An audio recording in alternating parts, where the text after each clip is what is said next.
माता पार्वती ने गौ माता को श्राप क्यों दिया? तीज का दिन माता पार्वती ने तीज का व्रत रखा था, लेकिन जब पार्वती माता के व्रत खोलने का समय हुआ तब भगवान शिव का उनके साथ थोड़ी हंसी मजाक करने का मन हुआ और माता पार्वती को चिढ़ाने के लिए कहीं छिप गए। अब माता पार्वती के व्रत खोलने का समय था, लेकिन वह भगवान शिव को ढूंढ रही थी।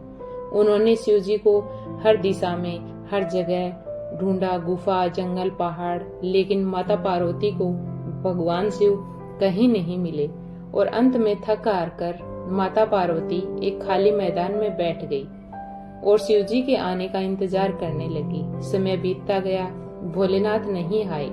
फिर माता पार्वती ने सोचा कि भगवान शिव तो सृष्टि के नाथ हैं, उन्हें कहाँ क्या हो रहा है सब पता होता है और ऐसे में वह पार्वती माँ को पूजा करते हुए जरूर देख लेंगे और अपने आप ही प्रकट हो जाएंगे।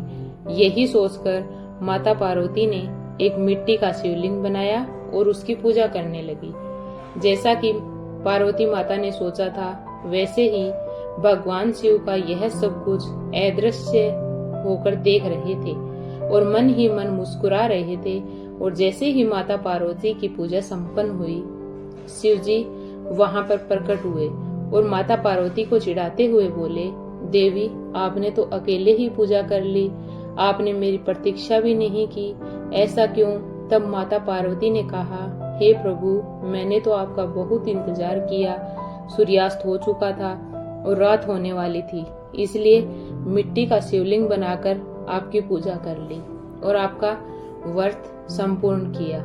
यह बात सुनकर शिव जी ने फिर ठिठोली करते हुए कहा, मैं तुम्हारी बात पर कैसे विश्वास कर लूं?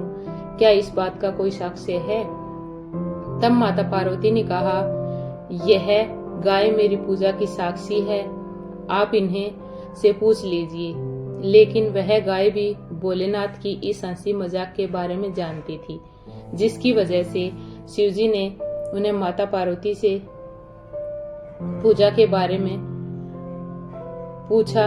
तब गाय ने नाम में सिर हिलाया और शिव जी ने हंसते हुए उनसे कहा कि वह बस उनसे थोड़ी मजाक कर रहे थे, वह सब जानते हैं, लेकिन अपने पति के सामने झूठे का कलंक माता पार्वती को सहन नहीं हुआ और उन्होंने गाय माता को श्राप देते हुए कहा कि जिस तरह आज तूने झूठ बोला है, इस तरह अब तुझे जूठन ही खानी होगी, भले ही तुझे अच्छे से अच्छा भोजन क्यों न मिल जाए, लेकिन तू जूठन के पीछे भागेगी।